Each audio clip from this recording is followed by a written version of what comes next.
Hello. I thought a simple trip to Mexico would help us restore our relationship, but everything changed during the flight when I caught my wife cheating, and here's who she cheated with. Listen further. My name's Jake, I'm 35, and my wife, Hannah, is 33. We've been married for 8 years now, and to everyone who knew us, we seemed like the perfect couple. Sure, we had our ups and downs like anyone, but I genuinely thought we had something solid. Turns out, I was wrong. A few months ago, we decided to take a vacation to Mexico. We hadn't traveled together in a while, and I thought it'd be a good opportunity to reconnect, especially since things had felt off. Lately, Hannah had been acting strange, more defensive about her phone, distant, and she was always finding some reason to be out of the house. But I kept telling myself it was just work stress. We booked a flight to Cancun, just a weekend getaway to clear our heads. I thought maybe some sun, margaritas, and a change of scenery would bring us closer again, like it used to. I was excited, hopeful even. Little did I know, that flight would change everything. I'm going to tell you how I ended up discovering something I never could have imagined, right there, 30,000 feet in the air. It's a story that starts with suspicion, leads to a shocking discovery, and ends with a confrontation that I still can't fully wrap my head around. So, the day of our flight finally came. We got to the airport, went through security, and everything seemed normal. I tried to keep my mood light, cracking a few jokes, and even got Hannah to smile a bit. It was one of those moments that made me think maybe I was just overthinking everything. Maybe I was just being paranoid. But then there were these little things that kept bugging me. Like, she was glued to her phone the entire time we were waiting at the gate. Normally, we'd sit and chat, maybe grab a coffee or people watch, but she was barely paying attention to me. She kept texting someone, her face lit up by the screen, and every time I glanced over, she'd tilt the phone away, or lock it altogether. I tried not to let it bother me. After all, we were about to take off on a vacation together. I convinced myself she was probably texting a friend about the trip, or maybe even making last-minute arrangements. But deep down, there was this nagging feeling I couldn't shake. Something felt off. As we boarded the plane, I decided to push it out of my mind. We had a 3-hour flight ahead of us, and I just wanted to relax. We found our seats, settled in, and as the plane took off, I thought to myself, okay, this is it. This is our chance to reset. But the thing about gut feelings? They don't just go away. And on that flight, I'd soon find out that mine had been trying to warn me all along. We were about an hour into the flight when I decided to get up and stretch my legs. Hannah had dozed off with her headphones on, and I figured it was a good time to take a quick walk down the aisle, maybe grab a drink from the flight attendants at the back. As I made my way down the aisle, I glanced around at the other passengers. Families, couples, people traveling solo, everyone was just in their own world, and I remember thinking how normal it all felt. But as I walked past the restroom area, I caught a glimpse of something that stopped me in my tracks. I saw Hannah's phone, unlocked, lying on the tray table of an empty seat. My heart skipped a beat. It didn't make sense. How did her phone end up there? And then I realized there was someone standing nearby, a guy, maybe in his late 30s, casually leaning against the wall, talking quietly to a flight attendant. I couldn't hear much of what he was saying, but I caught a few words. Didn't want to wake her, and, just make sure no one sees. I felt a chill run down my spine. Was he talking about Hannah? I tried to convince myself it was just a coincidence, but something about the way he glanced at the phone and then back at the flight attendant. I don't know. It was almost like they were in on some inside joke. I walked a bit closer, pretending to stretch, and that's when I heard him say, "Just let me know when she's awake. I don't want to bother her right now." And he shot this quick, almost conspiratorial smile at the flight attendant before heading back down the aisle, toward the front of the plane. I was frozen, trying to piece it together. Why was this guy talking about my wife like that? Why was her phone just sitting there, unlocked? My gut was screaming at me that something wasn't right, but I didn't have any proof. Not yet. So I made my way back to our seats, hoping I was wrong, praying that I was just imagining things. But deep down, I knew this was just the start of something I hadn't been ready to face. I sat back down next to Hannah, trying to act like nothing was wrong. She was still asleep, her head resting against the window. I kept glancing over at her, hoping she'd wake up so I could ask if she knew anything about that guy. But then I thought, what would I even say? Hey, I saw this random guy talking about you, is there something you need to tell me? I didn't want to sound paranoid or crazy, especially if it was all just some misunderstanding. But I couldn't let it go. My mind was racing, replaying the moment over and over. Who was that guy? Why did he have her phone? I mean, if she had just dropped it or left it somewhere, why didn't he return it to her? And what did he mean by, I don't want to bother her? After what felt like an eternity, I decided to do something I've never done before. I pretended to adjust my seatbelt and, as casually as I could, leaned over and glanced at Hannah's bag. Her phone wasn't there. I swallowed hard, my heart pounding as I realized her phone was still back there, with that guy. I felt like I was losing my mind. Every time the flight attendants walked by, I tried to catch a glimpse of who they were talking to, but there was no sign of him. It was like he had disappeared. I wanted to get up and look around, but I didn't want to make a scene. Just as I was trying to figure out my next move, Hannah stirred awake. She yawned, stretched a little, and smiled at me. For a moment, everything felt normal. Like maybe I had just been imagining things.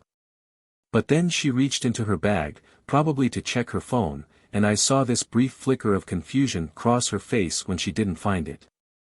She hid it quickly, but I caught it. Lose something? I asked, trying to keep my voice light. Oh, yeah.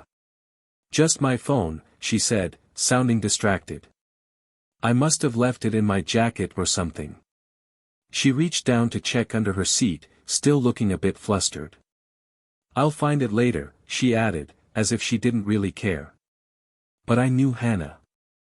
She always cared about her phone. She was practically glued to it, and there was no way she'd just forget where it was. Something was definitely off, and I wasn't about to let it slide. As she settled back in her seat, I made up my mind. I was going to get to the bottom of this, one way or another. Even if it meant confronting that guy directly. Because whatever was going on, I needed to know the truth. I sat there, pretending to watch the in-flight movie, but my mind was somewhere else entirely. Hannah was scrolling through the airline magazine, completely unaware that I was piecing things together in my head. I kept glancing around, trying to spot the guy who'd been near her phone, but he was nowhere to be seen. I knew I couldn't let this go. If I waited until we landed, I might miss my chance to figure out what was really happening. So, I came up with a plan. I'd wait until Hannah got up to use the restroom or stretch her legs, and then I'd head back and see if I could find her phone. If that guy still had it, maybe I'd get a chance to see what was going on between them. It didn't take long for an opportunity to come up. After about 15 minutes, Hannah mentioned she was going to the bathroom. I nodded, acting casual, but the moment she was out of sight, I got up too. I quickly walked to the back of the plane, scanning the seats as I went, trying to spot that familiar face. And then I saw him, sitting a few rows behind where I had seen him earlier, in the last section of the economy seats. He was alone, and he was holding a phone. My heart skipped a beat as I saw him swipe across the screen, his expression focused. I knew I had to act fast. I didn't want to draw attention, so I made my way to the row opposite him and sat down, pretending to adjust my shoes. From where I was, I could see the reflection of the phone screen. I didn't get a perfect view, but it was enough to see that he was scrolling through messages. My stomach tightened as I caught glimpses of texts with a contact named Hannah. I felt this wave of nausea wash over me. This wasn't just some random guy, he was texting my wife. And not just texting, he was reading through what looked like a long conversation. I wanted to leap up and demand answers, but I had to play it smart. If I confronted him now, I wouldn't get the whole story, and I needed to know exactly what was going on. I took a deep breath, trying to calm my shaking hands, and decided on my next move. I'd wait for Hannah to come back to her seat, and then I'd make my way to the guy, casually ask if he had found a phone, and see how he reacted. I knew it was risky, but I needed to get close enough to confirm it was hers. Because if it was, I couldn't just walk away and pretend everything was fine. I was done ignoring the signs. It was time to find out the truth, no matter how much it hurt. I was sitting there, my mind swirling, when I noticed the flight attendant, the same one who had been talking to that guy earlier, suddenly get up from her seat at the back of the plane.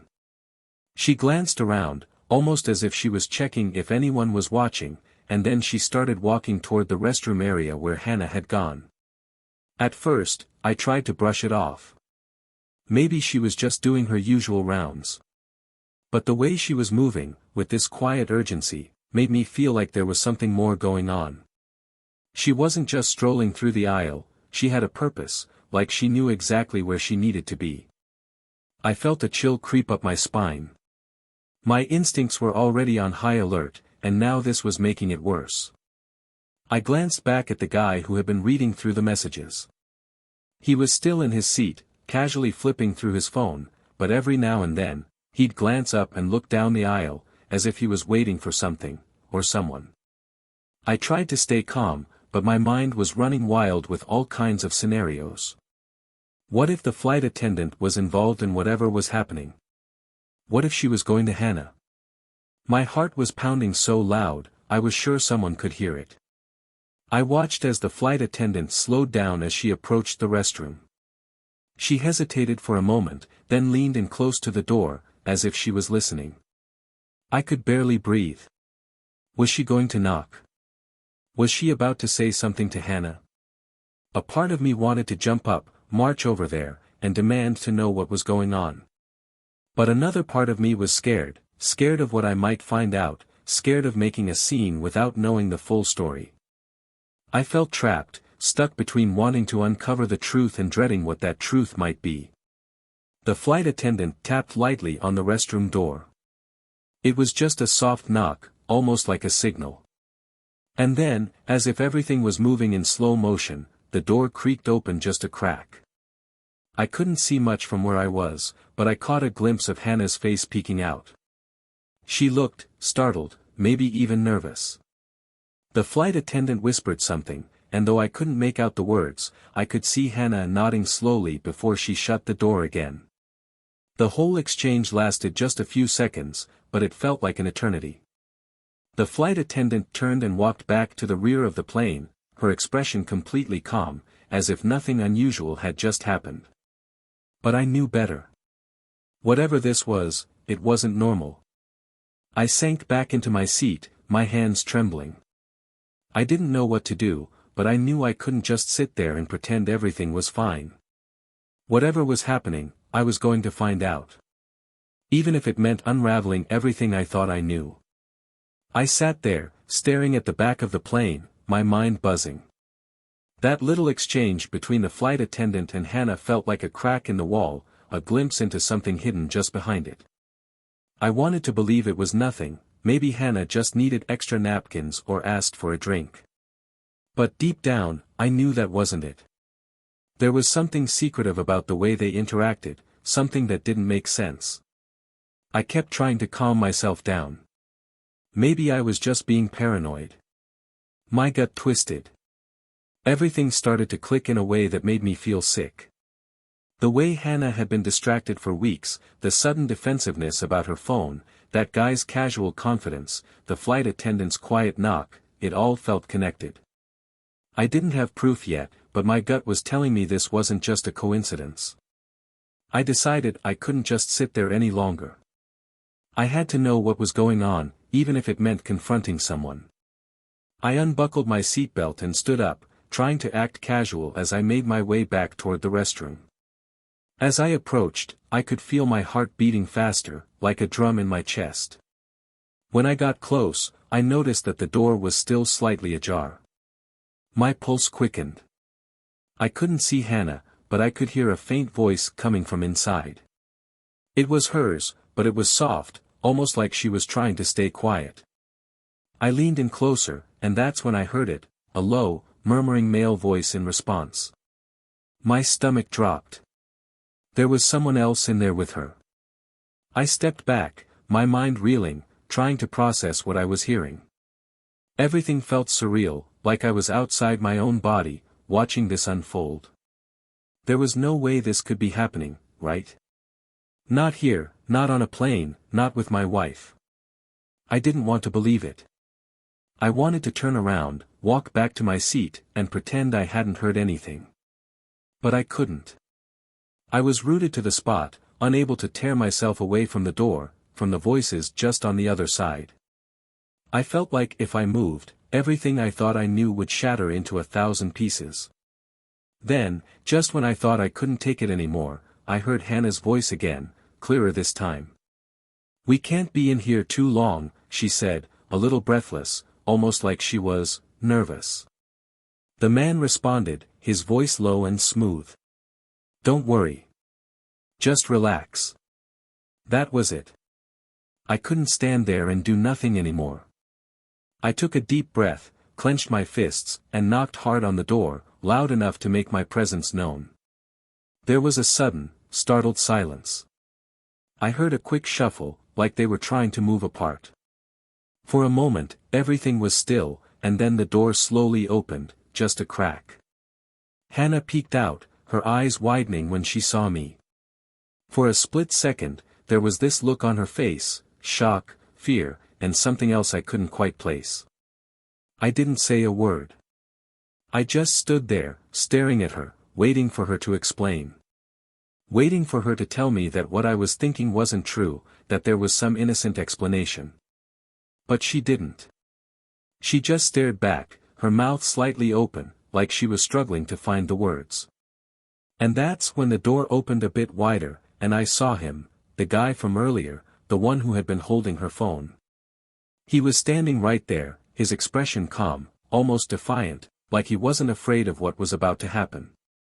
I felt everything inside me twist and turn, a sickening wave of realization crashing over me. This wasn't just a misunderstanding. This was real, and it was happening right in front of me. And I had no idea what I was supposed to do next. I don't even remember making the decision to do it, but before I knew it, I was shouting across the plane, my voice cutting through the quiet hum of the cabin. "What are you doing with my wife?" I practically yelled, pointing right at the guy standing in the doorway. "What are you both doing in the toilet cubicle?" Every head on the plane turned. It was like the entire cabin froze, and all eyes locked onto us. I could see the shock on people's faces, some whispering to each other, some just staring wide-eyed, unsure of what was going on. For a moment, it felt like everything was in slow motion, and I was at the center of it, trying to make sense of this nightmare. Hannah's face turned bright red, and I could see her eyes darting around, as if looking for a way out. She pushed past the guy, mumbling something under her breath, and practically ran down the aisle back to her seat. She looked like she wanted to disappear, her cheeks flushed, her head down, avoiding everyone's eyes. The guy just stood there for a moment, like he was daring me to do something. I couldn't believe the nerve of him, calm, collected, like he wasn't the least bit sorry for what had just happened. I wanted to grab him, shake him, demand answers, but before I could make a move, the flight attendant from earlier quietly slipped away, disappearing into the back of the plane. I was still standing there, breathing hard, trying to figure out what to do next, when another flight attendant approached me. She had this look of calm concern, like she had dealt with this kind of thing before, but I could see the seriousness in her eyes. "Sir," she said, her voice low but firm, "I need you to calm down. I understand you're upset, but we can't have this kind of disruption on the plane." I could feel the adrenaline pumping through my veins, my hands shaking with anger and confusion. "Calm down." I snapped back, louder than I meant to. "Did you see what just happened? My wife and that guy. Sir, she interrupted, her tone still calm but more insistent. I understand, but we need to keep things under control up here. Whatever's going on, you'll have to sort it out when we land. Please, take a seat.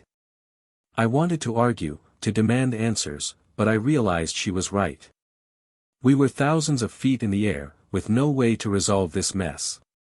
And as much as I hated it, I couldn't do anything more without causing a scene that would probably get us both thrown off the flight when we landed. I needed to keep my cool, even though I felt like I was falling apart inside. I looked around at all the faces staring at me, at Hannah sitting a few rows away, her eyes glued to the window, refusing to look at me. The guy was gone, probably back in his seat, somewhere out of sight. I could feel the weight of everyone's eyes, their judgment, their curiosity, but there was nothing I could do right then. With a shaky breath, I nodded at the flight attendant, forcing myself to hold it together. Fine, I muttered, barely able to get the word out. But this isn't over. She gave me a quick, sympathetic nod and gestured for me to go back to my seat. I made my way down the aisle, my head spinning, my heart still pounding, trying to prepare myself for what would come next. Because one thing was for sure, when we landed, I was going to get the truth, whether Hannah wanted to give it to me or not. The plane finally touched down, and as soon as the seatbelt sign turned off, I felt a rush of relief mixed with dread. I unbuckled my seatbelt and turned to Hannah, who had been sitting silently, staring out the window for the last hour of the flight. She hadn't said a word, hadn't even glanced in my direction, and I knew she was avoiding the inevitable confrontation. But I wasn't going to wait any longer. As people started getting up to grab their bags from the overhead bins, I leaned over to her, my voice low but cold. Go to hell, Hannah, I said, each word laced with the hurt and anger I'd been holding in. We're done. I don't care what you have to say, I don't even want to hear it. She flinched, like my words had hit her physically. She opened her mouth, as if she was going to say something, but then closed it again. Maybe she knew there was nothing she could say that would make any of this better. She just nodded slightly, still avoiding my eyes, and slowly started gathering her things. I turned away from her, feeling a mix of satisfaction and despair. I had been waiting to say those words, but now that I had, they didn't bring the closure I thought they would. I just felt empty. Like a part of me had been ripped out and I was left standing there, trying to make sense of it all. As we were shuffling off the plane, I noticed the guy from earlier, the one who had been with Hannah, talking to one of the flight attendants at the back of the plane. I couldn't resist. I needed to know more about who he was, and why he felt so comfortable cozying up to my wife in a cramped airplane bathroom. I waited until he walked off the plane, then approached the same flight attendant he had been speaking to. She looked a little hesitant when she saw me coming, probably expecting another outburst, but I put on my calmest face, hoping to keep things civil. Hey, I said, trying to sound casual. Can I ask you something about that guy who was with my wife? She hesitated, glancing around to make sure no one else was listening. Sir, I'm really not supposed to get involved in passenger issues, especially personal ones, she said, but I could tell she felt bad for me. Maybe she saw the pain in my eyes or realized just how desperate I was for some kind of explanation. But, what do you want to know? Who is he? I asked. I just need to know who he is. She sighed, clearly torn about how much to reveal, but then she lowered her voice and said, his name's Kevin. He's one of the senior flight attendants. He usually works on international routes. I felt a flicker of surprise. I hadn't expected that. A flight attendant? I repeated, trying to wrap my head around it. So, he just works here. And he's messing around with my wife? The flight attendant shifted uncomfortably, then leaned in a little closer, her voice barely above a whisper. Look, I don't know all the details, but Kevin's married. Has been for years. He's got 3 daughters, and one of them's only a month old. I don't think his wife knows anything about whatever this is. My stomach twisted at the thought. This wasn't just some fling for Hannah, it was a full-blown betrayal that involved someone who was just as deeply tangled in lies as she was. Kevin had a family, a newborn baby, and here he was, risking it all to sneak around with my wife on a plane. I felt sick.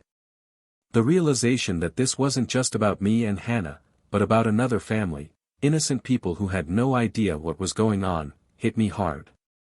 Kevin wasn't just playing around with my marriage, he was gambling with his own, and with the lives of his kids. I didn't know what I was going to do with this information yet, but one thing was clear, I wasn't the only one who was about to have his life turned upside down. As I grabbed my bag and stepped off the plane, I made a promise to myself that I was going to find out everything. Every lie, every secret. If Kevin and Hannah thought they could keep this hidden, they were wrong. Because I was done being in the dark. And if I was going down, I wasn't going down alone. After we got off the plane, I couldn't stop thinking about what the flight attendant, Kevin, was hiding. Knowing he had a wife and 3 daughters, including a newborn, made the whole thing feel even more twisted. I needed answers, and I needed them now. If this guy was going to risk his family to mess around with my wife, I was at least going to make sure his wife knew what kind of man he really was. I didn't waste any time. I had no idea how to find Kevin's wife, but I knew enough to start digging. It's amazing what a few hours on social media and some Google searches can turn up. I found his profile, pictures of his perfect family, the smiling faces of his daughters, and posts about their baby's birth just a month ago. It made me sick to think that this man, who should have been home supporting his wife, was up in the air betraying her trust. But then, I found what I was looking for, his wife's account. Let's call her Sarah. I hesitated for a moment before reaching out, wondering if I was about to completely wreck someone's life. But I knew what it was like to be kept in the dark, to be lied to, and I couldn't let her stay blind to what was happening. So, I sent her a message. Hi, Sarah. You don't know me, but I need to tell you something about your husband, Kevin. I'm sorry to bring this to you like this, but I think you should know that he was involved with my wife during a recent flight. If you want more details, I'm willing to share. I sat there, staring at the screen, waiting. I didn't know what to expect, anger, disbelief, or maybe she'd just ignore me altogether. But a few hours later, my phone buzzed with a reply. Hi. Thanks for reaching out. I appreciate you letting me know, but I'm already aware. It's not what you think. I felt a jolt of confusion. How could she be aware and so calm about it? Before I could reply, she sent another message. Kevin and I have an open relationship.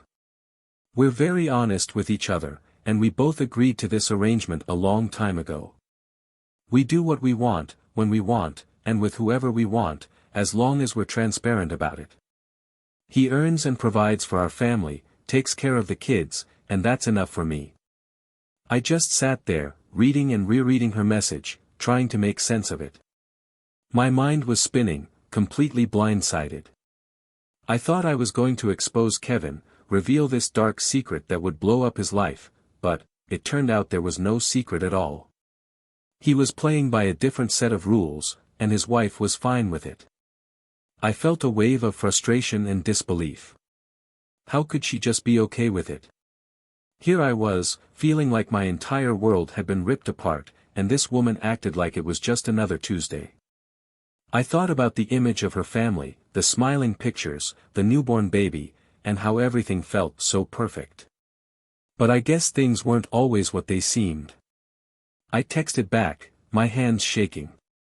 I don't understand. He's sleeping around, and you're just, okay with it. There was a long pause before she replied. I get that it might be hard for you to understand. But this is how we've chosen to live our lives. Kevin makes sure we're taken care of. He's a great father, a great provider, and we're happy with our arrangement. I'm sorry for what you're going through, but it sounds like you and your wife need to figure things out. I felt like I'd been punched in the gut. For a moment, I thought I was doing something righteous, standing up for someone who might have been in the same painful situation as me. But now, I realized that whatever was happening between Kevin and Hannah, it didn't even register as a betrayal in his world. I couldn't wrap my head around it. For me, this was the ultimate betrayal, the kind of thing that tears lives apart. But for them? It was just part of the deal. I was left standing there, phone in hand, feeling more lost than ever. How could this be so casual for them, so easy? And what did it say about my own marriage, that something like this could happen without me even seeing it coming? I'd gone looking for answers, but instead, I'd found something even more unsettling, a reality where the rules were different, and I had no idea how to navigate it. As I put my phone down, I realized that confronting Kevin wasn't going to bring me any closure. And worse, I still had to face Hannah. Because if this was just some casual fling for him, I needed to know what it meant for her, and for us. After my conversation with Sarah, Kevin's wife, I was left feeling more lost than ever. I thought I'd deliver some kind of justice by exposing him to his family, but it turned out he had none to give. They had an open relationship, and everything I thought would shatter their lives was already part of their arrangement. But there was one thing I couldn't get past: Kevin was still a flight attendant, representing an airline, and he was using his job to sneak around with my wife. I wasn't going to let him get away with that. I decided to take a different route. If revenge through his wife wasn't going to work, then maybe the airline would care about what he was doing on the job. I didn't hold out a lot of hope. Big companies don't usually act on stuff like this, but I figured it was worth a shot. So, I went to the airline's website, filled out a formal complaint, and detailed everything. I described how I'd caught Kevin and my wife sneaking around together, right there on the plane. I emphasized how he had been unprofessional, engaging in personal activities with a passenger while he was supposed to be working. I made sure to highlight how this kind of behavior could tarnish the airline's reputation and put other passengers in uncomfortable situations. I wrote every detail down, every moment that made my blood boil, and I hit send. Honestly, I didn't expect much to happen. Maybe they'd read it, maybe they'd toss it in the trash. But it felt good to do something, to not just sit back and let it all go without a fight. I was still furious, and I wasn't going to just let Kevin walk away from this without any consequences. A week later, I got an email. It was from the airline's customer service team, and the first few lines were the usual polite, canned response, thanking me for bringing the issue to their attention. But then I kept reading, and my eyes widened.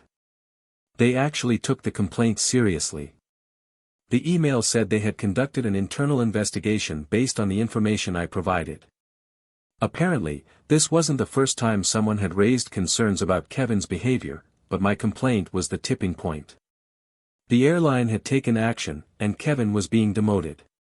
He'd be reassigned to ground duties, losing the seniority and privileges he had as a senior flight attendant. I couldn't believe it. I'd been prepared for nothing to come of it, but here it was, confirmation that my actions had real consequences for him.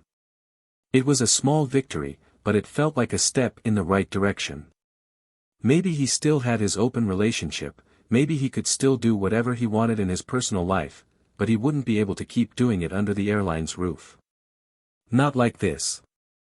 As for Hannah, things between us had been dead silent since the plane landed.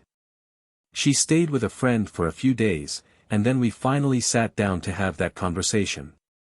It was clear that there was no saving our marriage. She tried to explain herself, to tell me how things had gotten complicated, how she hadn't meant for it to happen, but I was done listening. The betrayal was too deep, the lies too thick, and I couldn't see a future with her after everything that had happened. I'd already told her to go to hell once, and I meant it. We filed for divorce shortly after. There wasn't much left to say. It was a clean break, no kids, no shared assets that couldn't be divided up easily. Just the end of something I thought was solid, and the beginning of a new chapter one never expected to be facing. I walked away from all of it with a mix of relief and sadness. Sadness for the life I thought I had, and relief that I could finally move on, free of the lies and betrayal. Kevin lost his position, Hannah lost her marriage, and I lost the life I thought I was building. But in a strange way, I found something else, closure. It wasn't the kind of closure I had planned, but it was something. And now, it was time to rebuild. Bye-bye.